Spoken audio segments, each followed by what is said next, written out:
Alright, hello and welcome to another playthrough. We're gonna have a special one here today for me, because this is easily one of my favorite games of all time. And being that it is such a beloved game of mine, I wanted to do something kind of unique, kind of interesting. I'm not sure that anyone else has done this on YouTube with a playthrough of this game, but as we go through the game, I actually want to talk about the novel that was released. It was released after the game came out. And it's by a fairly well-known Japanese author by the name of Miyuki Miyabe. And you wouldn't necessarily want to look at it as canon. It's a novelization of the game, so there's some differences, but it adds a lot. It basically fleshes out the story of ICO and kind of builds on the world of ICO. So I find it pretty fascinating, and hopefully others will too. And I just finished reading the book this weekend, so it's fresh in my mind. I took plenty of notes, so I'll be able to explain as best I can as we go through it, some of the differences and what it expands on in the novel itself. So we're gonna go ahead and get into this. As I said, this is easily one of my favorite games, and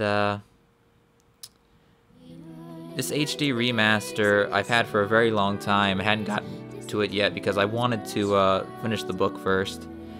I played Shadow of the Colossus a long time ago, about months and months and months ago now. I'll have an annotation to that playthrough, but ICO is really something else entirely for me. It's Shadow of the Colossus did not have the same impact. I like the game, but ICO is really in a league of its own in my eyes. So let's go ahead. Let's get into this game, man. I'm looking forward to this.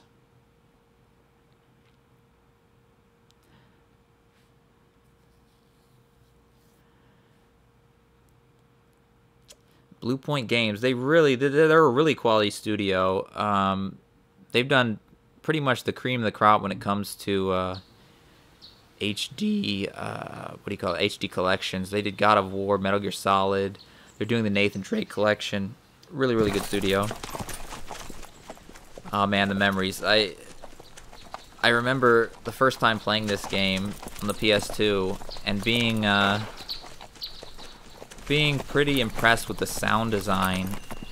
When the first time you hear the horse's hooves hitting the dirt here, it was just really impressive for back then in the PS2 days because it didn't sound like some canned audio, you know? It's really good. The game has very good music as well. I just love the ambient sound effects throughout here.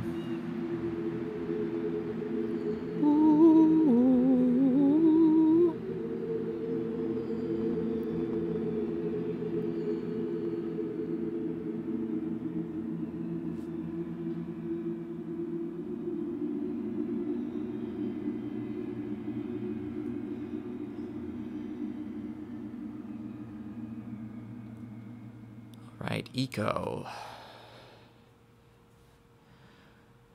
Let's go ahead and start our new game. Alright, and as it runs through these beginning scenes here, I'm just going to start explaining what it goes into in the book here. Now, in the book, it's explained that the people escorting ICO here to this castle are, well, the main one with the hood is the priest. And basically, ICO comes from Toxa Village, and in Toxa Village, every few decades, there is a child with horns born into this little community. And ICO was born to the parents Mirage and Suzu, and basically, the custom of this village is that every several decades, a child is born with horns. They start out as these little nubs underneath his skin, and at the age of 13, the horns grow overnight, sprout, and that's to signify the time of sacrifice. And basically, the sacrifice is a pretty unique child. The sacrifice cannot fall ill. It never gets sick. He's not easily injured. and he's stronger and faster than a normal child. And he must be taught to accept his destiny for the good of the village. As soon as the child is born to this village, it's taken from the parents and raised by the village elder. And the parents are cast out of the village at that point. And this sword right here is going to have some significance, which we'll talk about later. But so Iko never knows his parents, even in the book. He's raised by the village elder and the village elder's wife, One.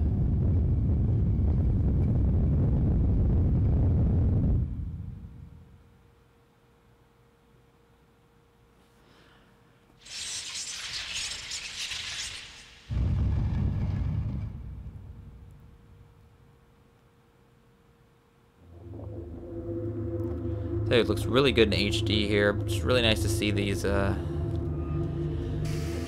did such a quality job in remastering it. Now, this sarcophagus here that they put him in, there is a. It happens a little. Do not be angry with this. This is for the good of the village. All right.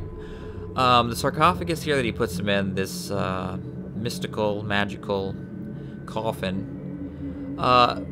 What transpires right here in a moment is actually different from what happens in the book, at least slightly, which I'll explain in just a moment.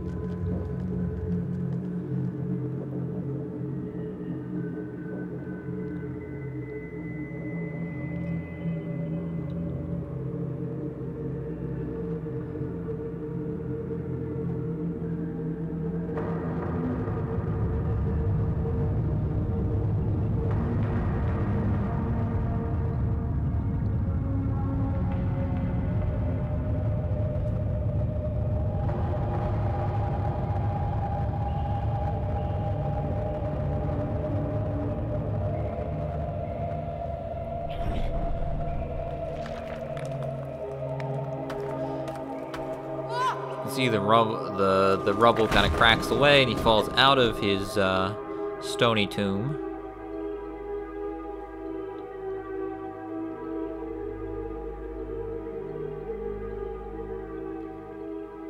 And he's dead, and that's the end of the game. Okay, maybe not. Now what you see here is this is the first time you see in the book. This tower is called the Tower of Winds, and it's a very significant part of the castle. And what's happening here is, as you'll see, this is a very foreboding, and this actually foretells of the BP oil spill.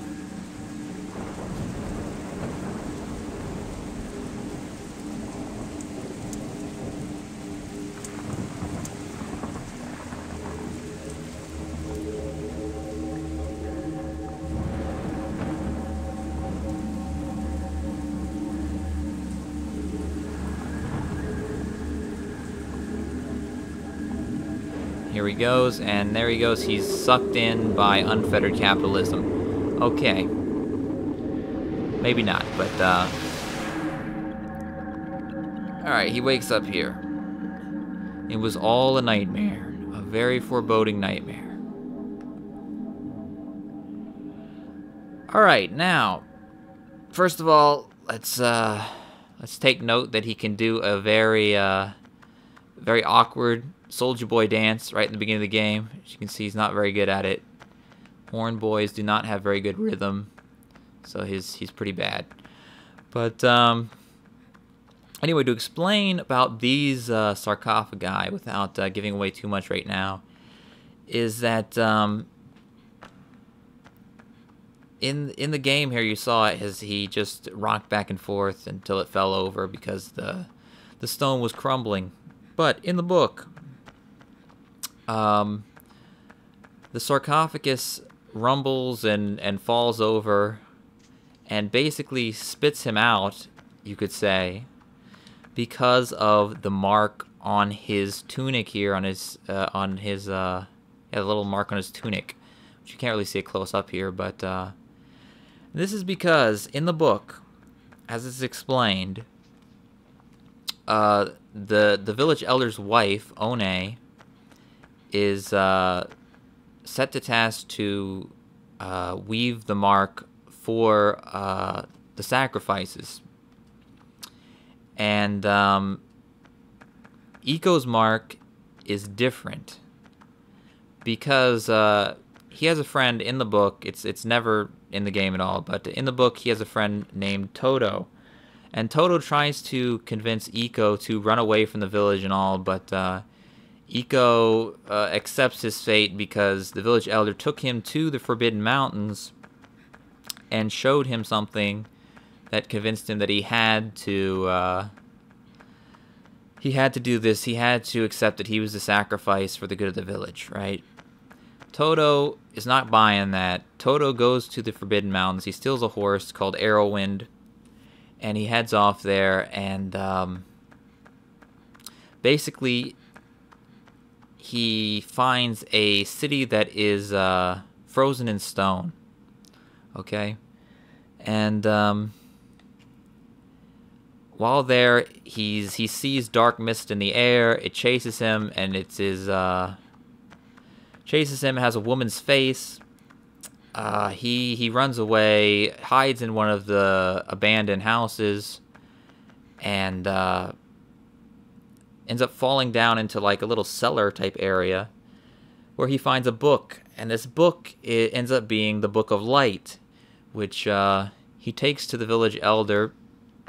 He escapes with and gets to the village elder, and the book protects him. But by the time he makes it back to his village, he's extremely weak and weary and beaten up, and he actually ends up turning to stone on the bed as he's recovering, and gives the book to the elder. The elder knows what this is, obviously, and goes through the book and finds the true mark that is supposed to be on the tunic, which the previous sacrifices had been given a different mark. So Iko has a very special mark that is weaved into his clothing, and it's that mark that sort of protects him and from his soul being swallowed up in the sarcophagus. That's according to the book, anyway. Okay. So anyway, we're gonna move on before I say anything else, but I think we go up here next.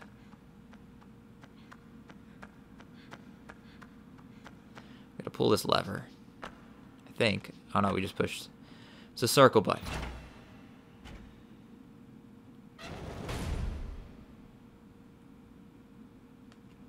Alright, down we go. Of course, we can do our little yell. Whoa! Whoa! Oh!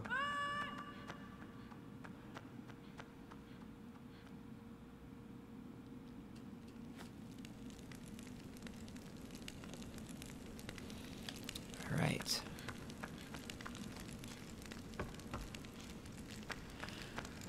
Okay, yes, you gotta swing up this chain, jump on up here. Now, it has been a very long time since I played this game. I have played through the game several times in my lifetime, but it was a long time ago, so I'm a little bit rusty and forget certain puzzle elements.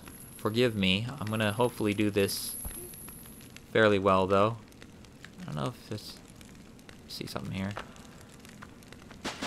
Tuh! Alright. That was necessary. They were enchanted pots that needed to be destroyed.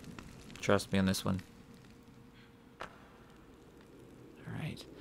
I know, but I believe this is also the HD collection here is actually the international version, or it includes like stuff that was in the I think like the European editions and stuff that was not in the original American release.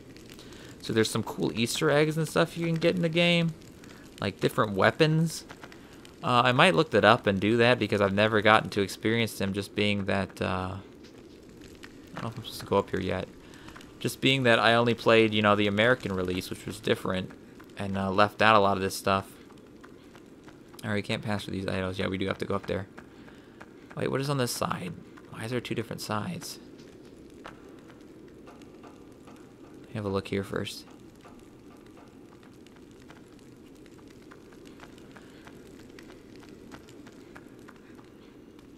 Oops. Get up there. Get up there, kid. Oh, I guess it just loops around.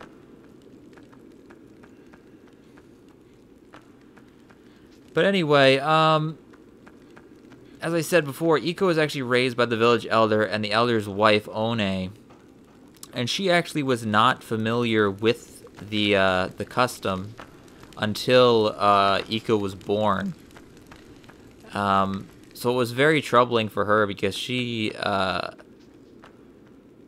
Iko, and most people thought it was because she felt sorry for him, being that he was the horned boy to be the sacrifice. But her true feelings were that she cared deeply for him, and her brother saw this. And I'm actually going to read a little passage here from the book. Her brother realizes this and says, "Don't forget, One, why he is so pure and kind and without fault. He is not human. His soul is empty, and evil cannot cling to a void as it does our tangled hearts. Emptiness absorbs only love and light, and reflects it back. No wonder it's so easy for the one who must raise the horned child to love him. They see their own love reflected in his eyes. The boy's soul has resided in the castle since the very day he was born. He returns to the castle to reclaim it and to be whole for the first time in his life." Now, the reason her brother is kind of knowledgeable about this stuff is because he was training to be a priest, which he eventually gave up and became a school teacher in the capital. Most likely because of what he learned during his studies of the role of the priest in the custom of the sacrifice ritual.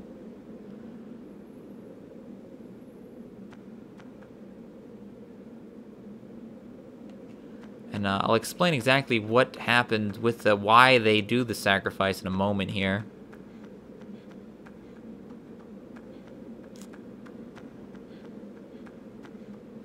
As you can see, we're going back up in what is called the Tower of the Winds in the book, and there we have a Korean pop star that's locked up there. It's the only thing that can be that white.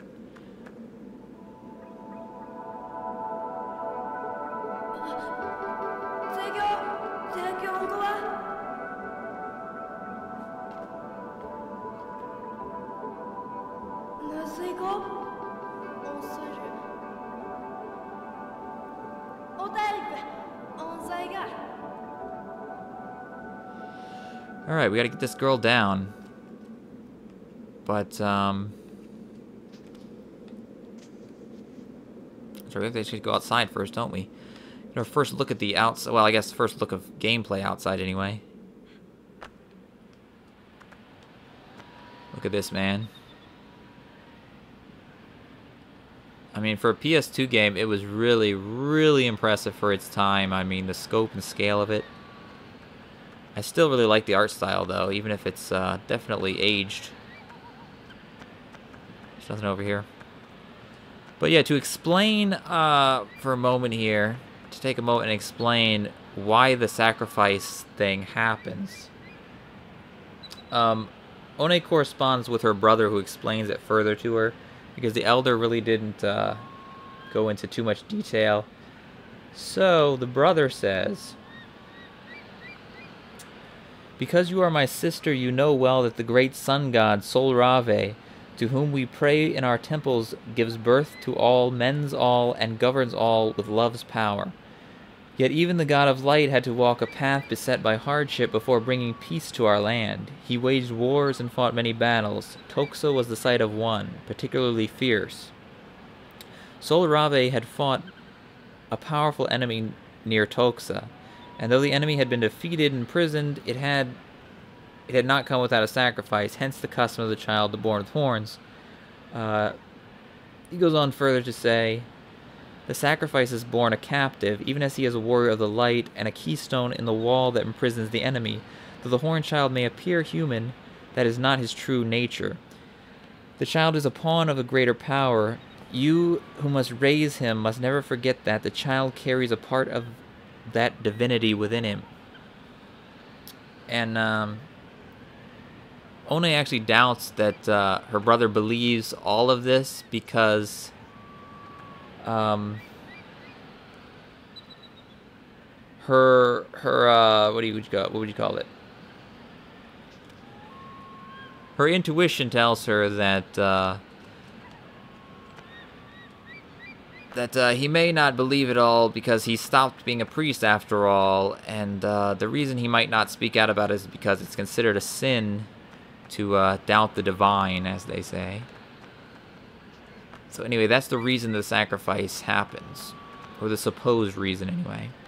So what am I supposed to be doing out here? I think I gotta do something out here. Just have to climb up here. There we go. There's an open hole. Get in there, buddy.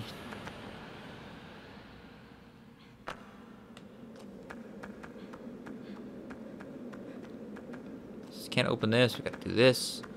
Pull our little lever.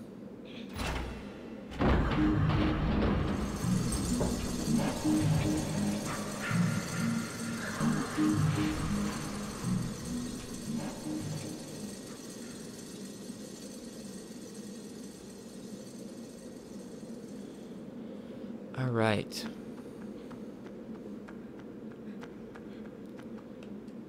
Do I have to? Can I jump back over there? Nah, it's probably too far. I don't want to chance it. Don't need to die just 15 minutes into the game.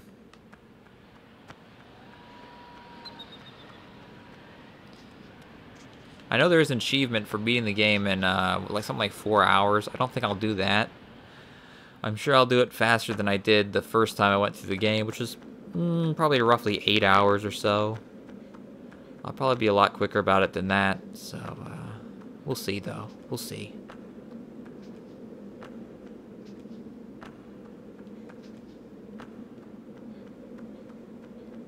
Down we go. Whoops. I meant to drop down. Drop down. All right.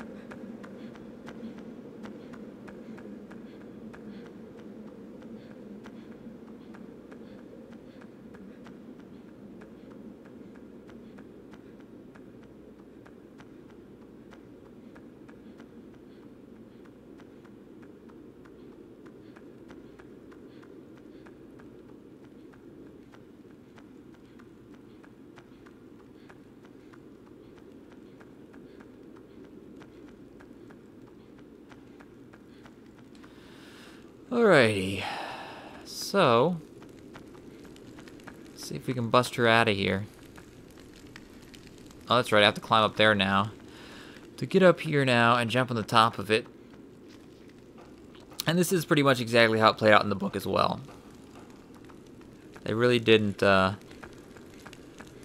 lot of the events in the book are very, very closely related to what happens in the game. There's only a couple differences which I'll be, careful to point out the most pertinent details. So let's jump up here.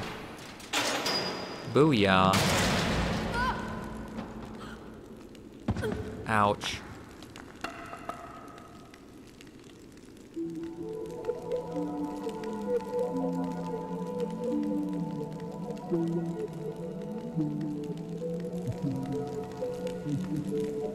It really looks good. You can see the details in the faces a lot more with this HD collection. It's really nice.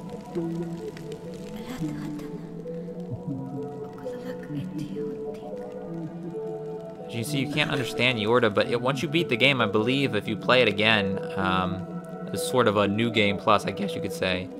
I believe it translates her what she's saying.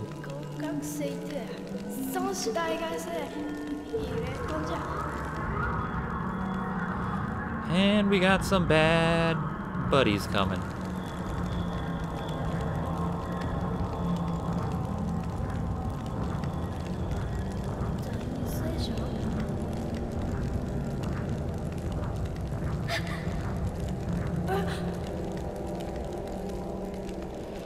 Alright, gotta get your hands off the girl. You ain't taking my white girl. Alright, we got that. Got that jerk. Gotta wait as it disappears. Only one for now. There's only one for now. Wonder why there's two holes that appear. Anyway, we vanquished him. Now, let's take her hand. Now, in the book...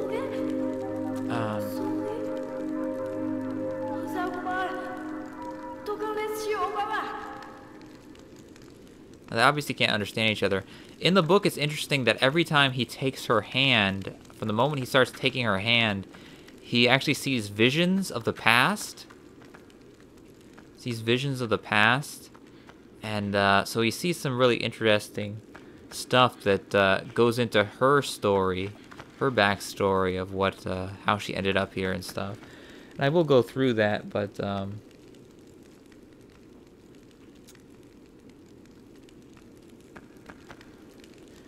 for example, in this room, when he first takes her hand, he, what is it? He sees an old man standing by a scepter by the cage, and he says, "This is no way to use the knowledge of the ancients. Our master has lost the way. There is no destination to our path. It leads only to darkness." And, yeah, he keeps seeing visions, and one of the visions he sees is a woman cloaked in blackness, in a black garb, sealing the idol doors and such.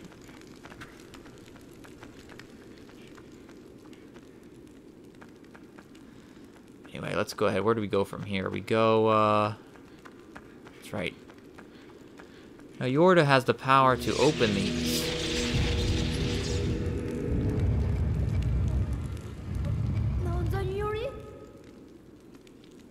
And I will later go into why the book does explain why she's able to open up these, to get past these idols. But I'm gonna wait. I'm gonna save that for a bit. Okay, sure. Let's see here. Let's go up. Come on, girl.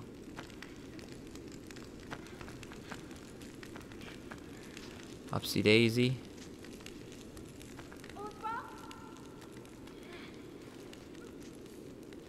Every time he says that, when he calls her over, it always sounds like French to me. Bonsoir? Bonsoir? Ah, here we are. We're actually outside the castle. Rescue our first trophy, yay. You know I care so much about trophies. And our first save point. Let's go ahead and save it. Get in here, girl. Get in here with me.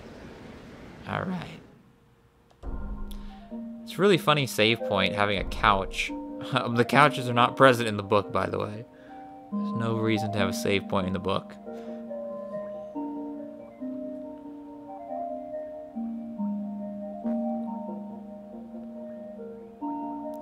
Is it saving? Is everything going okay? Is things alright here? Okay. What the hell is going on? Why is it taking so long to save? Okay. This took much longer than the PS2 game used to, as far as I recall. Let's go, girl. Oh, wait a second here. I wasn't sure if this was in the game because I couldn't remember. Now, this is really interesting. You see this statue of a single-horned knight. Now, this is pretty significant in the book.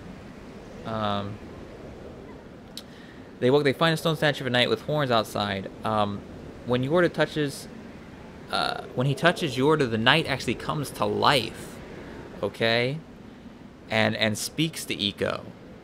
And the knight says, "My son, forgive my mistake, child. All my children who must endure this trial."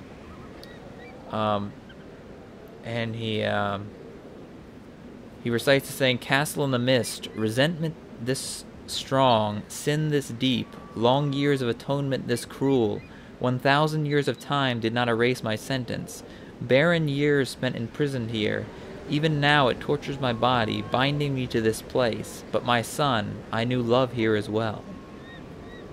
And the knight walks across this stone bridge that we're actually going to walk across here and disappears. So yeah, let's go ahead and do that.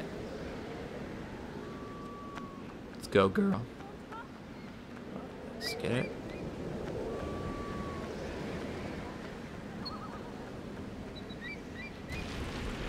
And it falls just like this. This is exactly what happens in the book too. Pulls her up.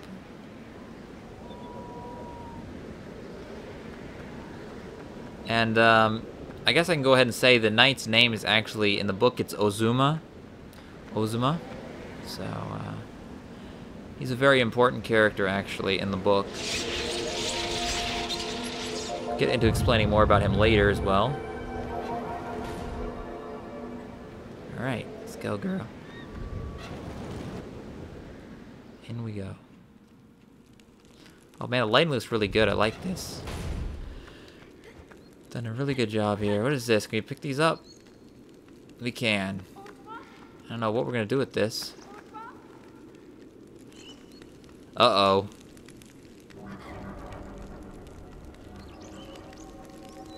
Toss it at him. That's what I'm gonna do.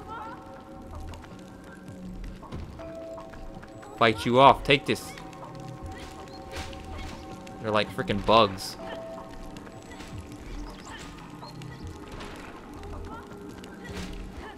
Got you. Where's another one? Is there another one around here?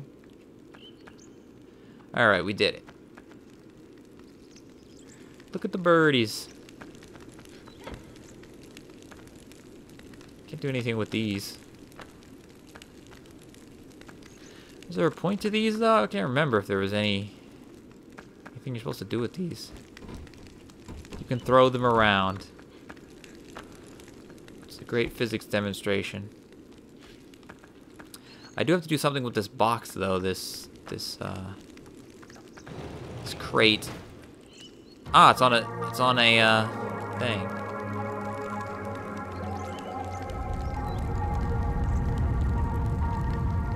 All right, made a staircase for us.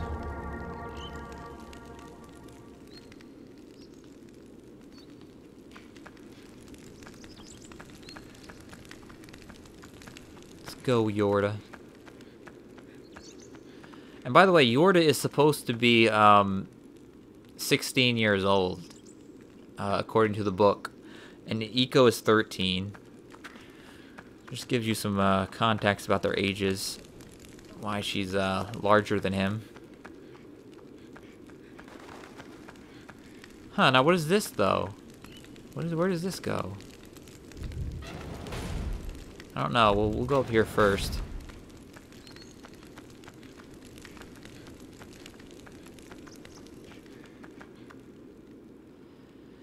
See what's up here first.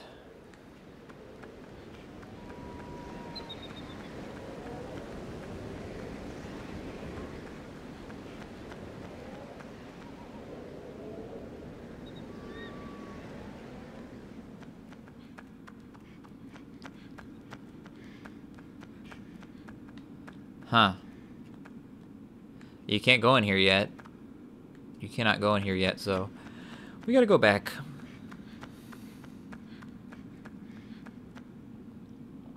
It was a really interesting mechanic, though, when it was introduced way back in the day, to have this this character you had to hold the hand of and drag along. Pretty unique. Just made for a really unique experience. Even nowadays, you know, there's not really anything game that I can think of that's quite like Ico. You could say that Shadow of the Colossus and stuff is close, but it's still not really like Ico.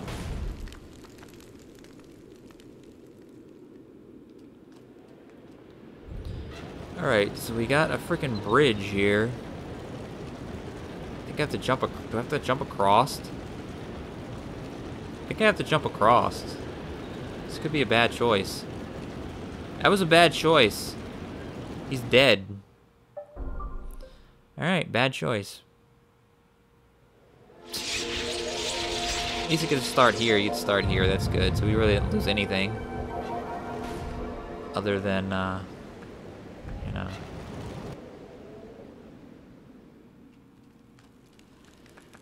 Let's push this again. Let's try to fight these idiots again.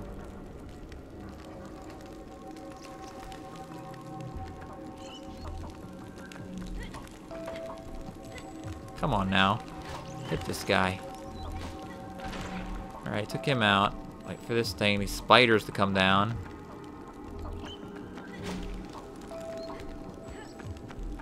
I don't know if these can even attack Yorda. Those little ones. Alright.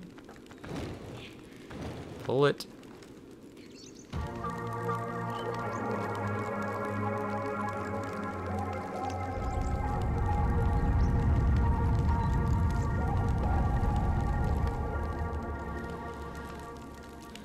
Alright,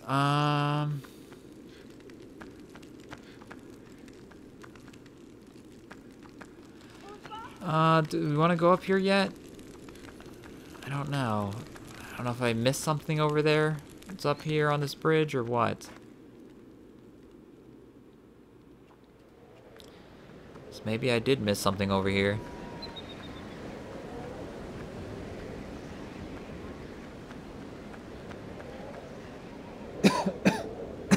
Excuse me.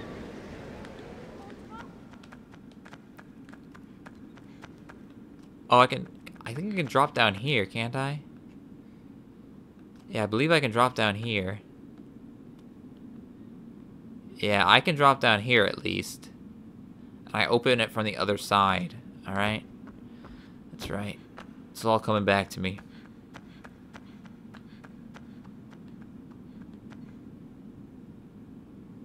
Maybe we have to go up here and do it. Hopefully she does not get attacked. That's the game that the game really produces this fear in you when you first play. The first time you play it, you have to be basically watchful over this this girl, and you really do worry about her during the course of the game. You know, it's pretty effective at making you worried about leaving her. Oh no, they are coming. Push this down here first. Drop it right on their asses.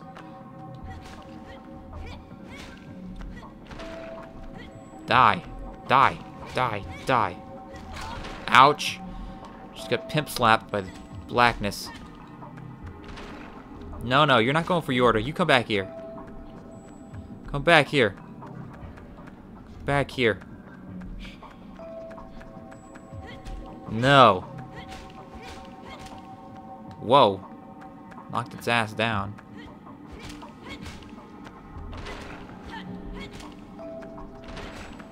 Why isn't it dying? Alright, took that one out at least. Where's this other one? There we go.